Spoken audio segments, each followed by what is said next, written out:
I created Species Nutrition with one mission in mind: to provide bodybuilders and serious athletes with no-nonsense supplements that work. I put my name and reputation on every bottle of Species Nutrition products. If you want to be your absolute best, join the evolution.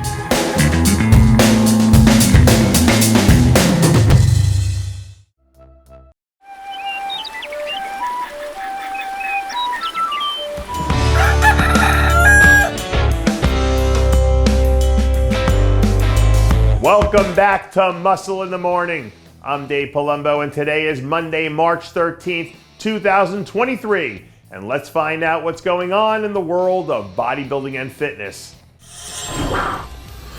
Time to focus on family and other business aside from bodybuilding. We'll see you all again next year in Columbus, Ohio. I will be back. These are the words coming directly from William Bonak, who has apparently decided to shut it down for the season following his 7th place finish at the Arnold Classic 2 weeks ago.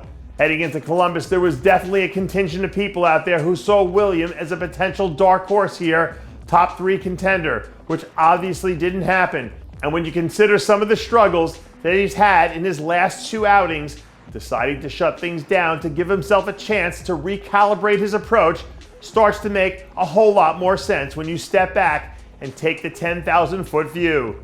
So if he makes the most out of these next 12 months, there's no reason to believe that he can't get himself back to the point where he's considered a serious threat to contend for a top spot again.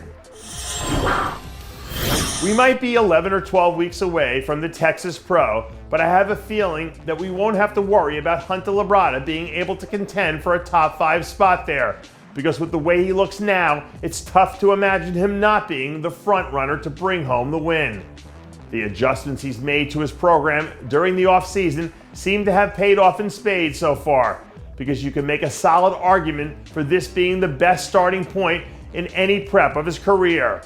He's proven over and over again that he's not afraid to go back to the drawing board and figure out what he needs to do to improve.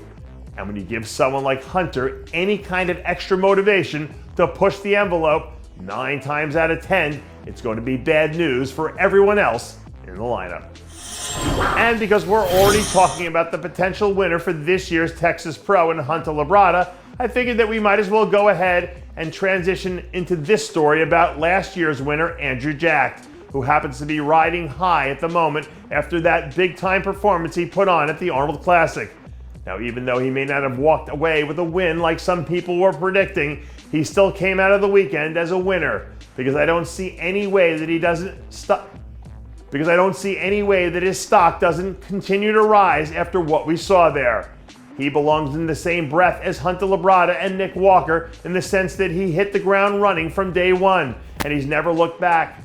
So if you project out a few years and assume that he continues on this trajectory, it seems like it's only a matter of time before our prejudging wrap-up conversations at Olympia weekend involve Chris and I talking about whether or not we think he did enough to win the show.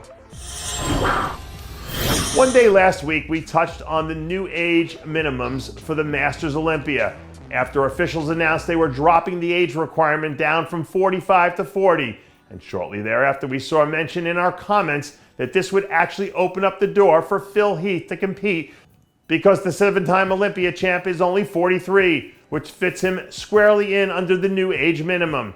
Now, whether or not there's anything to be gained from Phil jumping into this show is another story altogether. But the fact of the matter is that he still is in ridiculous shape, and he can easily shift gears for a few weeks to knock out a contest prep if this is something he ultimately decides to do.